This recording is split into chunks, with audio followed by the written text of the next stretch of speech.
आता म्हणजे आता म्हटल्याप्रमाणे की रिक्षा सुसाट धावेल म्हणतात, तर तसं घडणार आहे काय?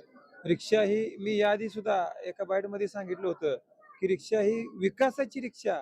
सर्वसामान्य जनतेच्या आशीर्वादानं ही 100% विकासाच्या दृष्टीने 100% धावणार म्हणजे येत्या 20 तारखेला धावणारच.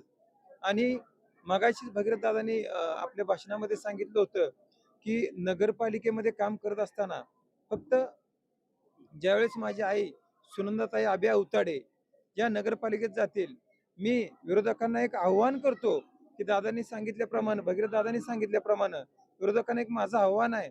₹500 स्टॅम्प पेपरवर मी असेल, माझे वडील पप्पा असतील, ₹500 स्टॅम्प पेपरवर आम्ही लिहून देतो, की आम्ही नगरपालिकेचे निवडून आल्यानंतर फक्त कारभार जी बघेल ती आमची आई म्हणजे आबी तीच काम बघेल. तसं विरोधकांनीही ₹500 स्टॅम्पवर लिहून द्यावं, की आम्ही निवडून आल्यानंतर फक्त महिला नगराध्यक्षा तिथं काम करेल.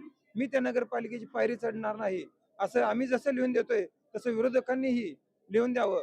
एवढं या निमित्तानं तुमच्या निमित्तानं सांगतो. अध्यक्ष, तुमच्या विरोधकांची मुख्यमंत्र्यांना निवेदन आहे, मार्केट कमिटी बरखास्त करा गाडी. याविषयी तुमचे काय स्पष्ट आहे? आता कसं झालंय, ही नगरपालिकेची निवडणूक जी आहे, ती जनतेनं हातात घेतलेली आहे. त्यामुळं कुठेतरी हे जे मार्केट कमिटीचे गाळे जे आहेत, हे त्याची एक समिती असते, त्रिसमिती सदस्य.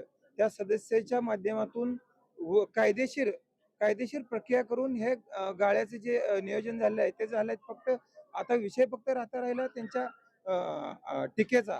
त्या टीकेबद्दल मला एवढंच सांगायचं आहे, तुमच्या पायाखालची वाळू निवडणूक जनतेनं हातात घेतल्यामुळं, घसरली असल्यामुळे काही खोट्या अफवा पसरवून कुठेतरी पुढच्या उमेदवाराला कसं बदनाम करायचं या दृष्टीने त्यांचे प्रयत्न चालू आहेत.